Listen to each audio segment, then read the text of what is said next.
أولم نعمركم ما يتذكر فيه من تذكر وجاءكم النذير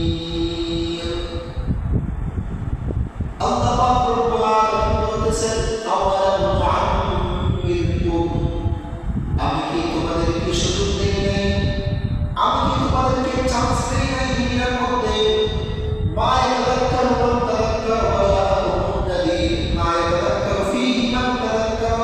ওয়া জাআকুমুন নাযীর দুনিয়ার মধ্যে উপদেশ গ্রহণ করবার জন্য আমি কি তোমাদেরকে সুযোগ দেই নাই কাল কিয়ামতের দিন আল্লাহ পাক রব্বুল আলামিন জিজ্ঞাসা করবেন সুযোগ দিতে 60 বছর সুযোগ দিয়েছি 60 বছরের মধ্যে একদিনও এরকম সুযোগ হয় নাই যে আমি রব্বে কারীমের কাছে তোমার মাথাটা দাবা তোমার বাবা দিয়ে সিজদা করা আওয়ালাম নুআম্মিরকুম এরকম সুযোগ কি হয় নাই আমি তোমাদেরকে সুযোগ দেই নাই হযরত মুফাসসিরিন কেরাম বলেন ওয়া জাআকুমুন নাযীর আল্লাহ পাক রব্বুল আলামিন বলতেছেন উপদেশ গ্রহণ করবার জন্য আমি তোমাদের নিকট নাযীর পাঠিয়েছিলাম হযরত মুফাসসিরিন কেরাম বলেন নাযীর শব্দের অর্থ দেখেন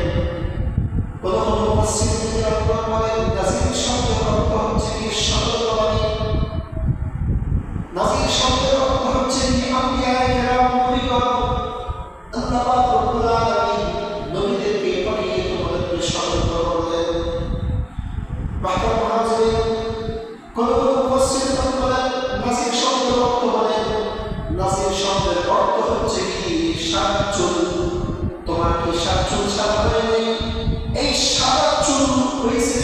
চুল সাদা হয়েছে মানে নাযীর সমাজবেলা মৃত্যুর সময় এসে গিয়েছে এখনো কি উপদেশ গ্রহণ করবার মতো সময় সুযোগ তোমার এখনো আসে নাই আওয়ালাম নুআম্মিরকুম আমি কি তোমাদেরকে সুযোগ দেই নাই কাল কিয়ামতের দিন আল্লাহ রব্বুল আলামিন বলবেন হযরত মুফাসসিরিন কেরাম নাযীর শব্দের আরেকটা ব্যাখ্যা করেন নাযীর শব্দের অর্থ হচ্ছে কি নাতি যার নাতি হয়েছে যিনি দাদা হয়েছে নাতি হওয়া দাদা হওয়া মানে এটা নাযীর সতর্কবাণী নাতি হয়ে গেছে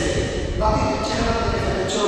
দুনিয়াতে তার আর বেশি সুযোগ নাই চান্স নাই হযরত মুফতি শরীফ রাহিমাহুল্লাহ